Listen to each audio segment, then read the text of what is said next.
I'm really delighted to welcome Robert and Laura here to the Soundkey studio today from Galway-based band Drown. Thanks very much for coming all the way from Galway to see us today. No problem. And you had a little tour of the city at night time and on the way. Yeah. It's your angry dad. And I gave bad directions, and sorry about that. Anyhow, we're here now. You're here now. Yeah. That's the main thing.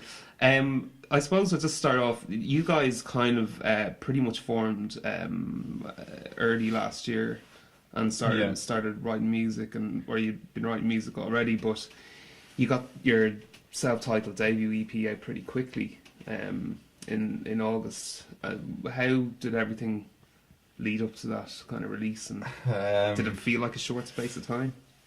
Oh yeah, it went pretty quickly. Did I feel like we were in the studio like a long time before that. We actually hadn't played much gigs before the EP came out. I think we only did 2 big gigs. Yeah. Like we only just found a bassist as well, so we weren't even a 5-piece really for long. Yeah. Yeah, we were. It was like it had started like ages ago. It was like last January. It was you, me, and Ronan, kind of just jamming away. Yeah. And just coming up with tunes, and then we met Dan, obviously. Who's hands down the best drummer I've ever played with. So he kind of completed the folded or the direction, I suppose. Yeah. Which we went in, and then we met Tommy, and I don't know why. I think it was because we had so much time in the summer to ourselves, and we had money. All of a sudden that we were like, well, why not just record? Just instead of it was probably an easier way instead of gigging low to get attention. It's just like, we'll just put out an EP. See what happens. See what happens. Put out a single. So. But it works really well because, I mean... it did. Like, the lead track on it, Descent, did really well. And within a couple of weeks, you got up to over 5,000 kind of plays on YouTube.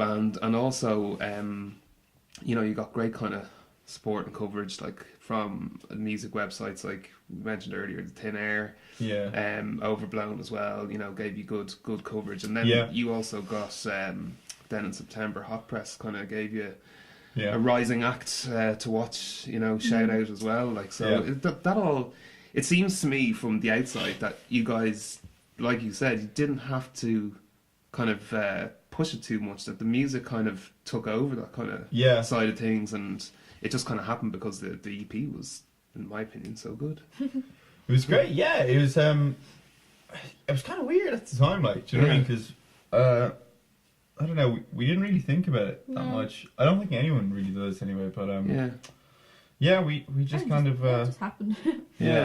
we kind of just went with it, and it like garnered a lot of attention. And the songs on, like, I suppose they're very early songs. And obviously they're the ones we were doing from the beginning. The songs on like with those songs we had since January, the first month, like playing. So I mean, it was kind of funny watching, like, when that EP was getting all the press it did. By that stage, we were past it. We were on our new stuff. This stuff is way better. Okay, but no, it was great, the feedback and stuff, to have that. But it's always good to look back on it, and so especially Descent, like, I'm very, very happy with the feedback I got. It's great. It's great, and like, even like Descent and the last track on the EP, Tao, really kind of that kind of really kind of classic kind of lo-fi kind of shoegazy sound. But it's not miserable. It's without it's not overly like happy, but it's a nice medium. Misery. Exactly. It's like smiling or laughing while you're crying, but you're not crying because you're happy. It's like it's like dancing in a disco to Joy Division. It's not music made for that, but somehow people manage to do it. They manage to find the moves in the darkness, And then you obviously kind of the Roisin Dove as well, I suppose, kind of become a bit of a kind of home for you guys when you're down in Galway in terms of live shows. You played there a lot, and you also did the Fringe Festival in Galway. But what's the kind of like, both of you are from Leinster, I'm not going to call you a dove because you're not. But my sister's always giving out to me for saying I'm from Dublin. She's like, be proud. Come there. Yeah, do. Come on, the lily whites, you know. But so, you know, how you're in a good position. Like Robert, you're from Dublin as well. You're in a good position to kind of tell us, like, do you notice any kind of noticeable differences between like the Galway music scene and like, I know obviously Dublin's a bit bigger. The Galway music scene is very close knit. It's I used to like conversation with Kito last week about this, just in a meeting or the label you're on.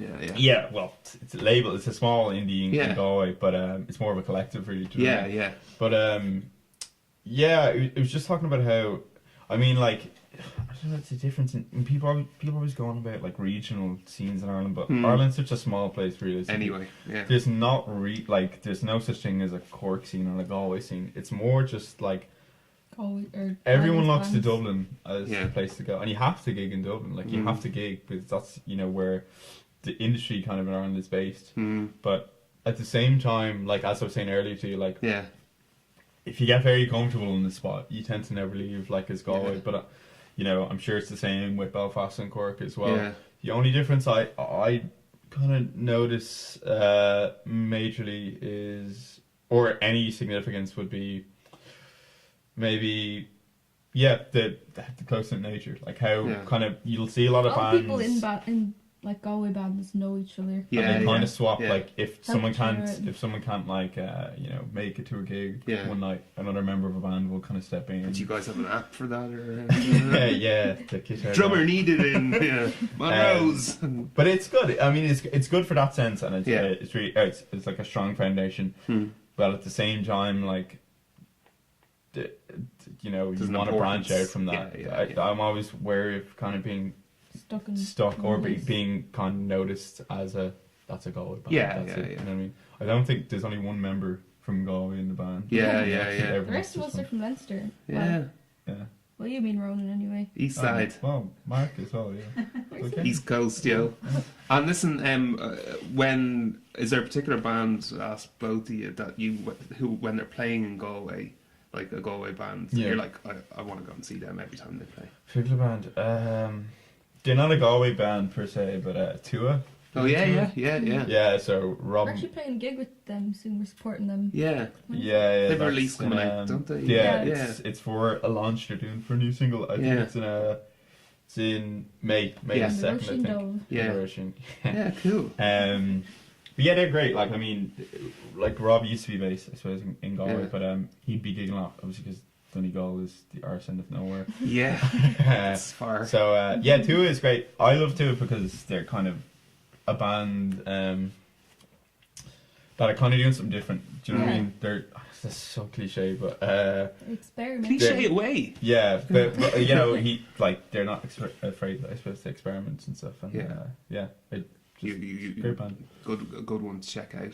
Yeah. And listen, what's kind of coming up next? You're saying that you kind of already like moved beyond the songs you released on the debut EP. So I take it there's we've been working with kind of the tracks. Different producers because we've got much more, I suppose, an ear of our own sound at this stage. Yeah.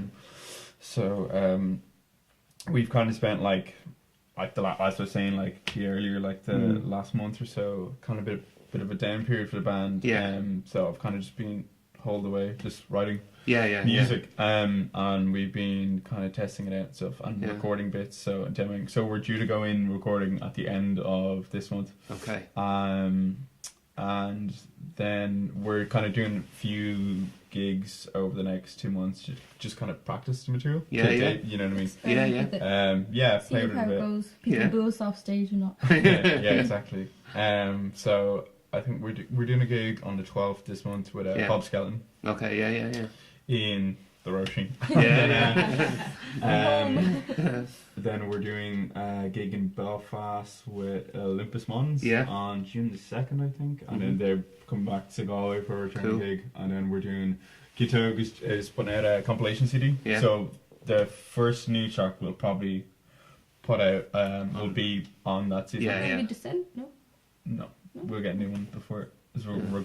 We're due to be recording at the end of the month, but whether that'll happen, But yeah, so we'll be doing a launch for that in Roisin as well with a few other Galway bands, and then probably back to Belfast at the end of summer, and then there's a talk of a couple of festival dates. So yeah, great. So a lot of stuff happening between now and summertime. definitely.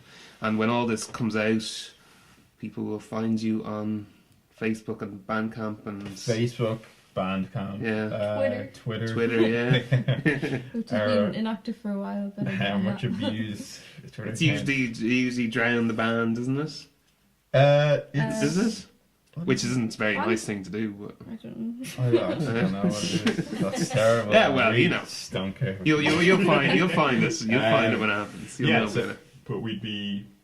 Yeah, so you can find us on Spotify as well, like all the new releases. Amazing, and YouTube as well. Us on YouTube, and you put up a video of our live show in Workman's. I did, yes. Which the poster is there. Yeah.